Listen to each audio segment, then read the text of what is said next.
Anggota unit reskrim Polsek Muara Telang berhasil menangkap 2 tersangka kasus maling di PT PNM Mekar.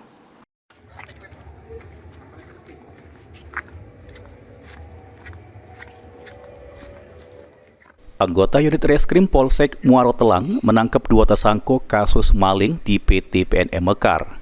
Kedua tersangka ditangkap berdasar ke hasil penyelidikan polisi sesudah menerima pengaduan dari korban. Juru aksinya tersangka masuk ke jero mes korban melalui pintu depan, kemudian ngembek 9 ekor handphone sama setengah suku emas yang ada di jero mes.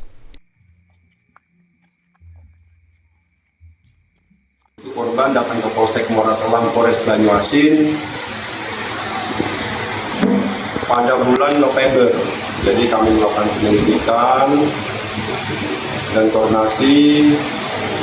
Alhamdulillah tadi malam baru terungkap. Jadi untuk pengungkapannya hasil penyelidikan daripada kami Polsek Muara Telang, karena korban juga mengalami kerugian lebih kurang 60 juta.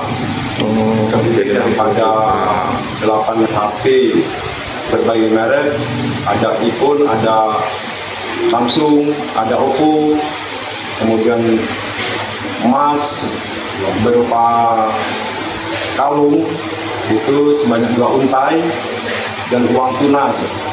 Jadi saat ini untuk para pelaku masih dalam pemeriksaan di Polsek Muara Telang.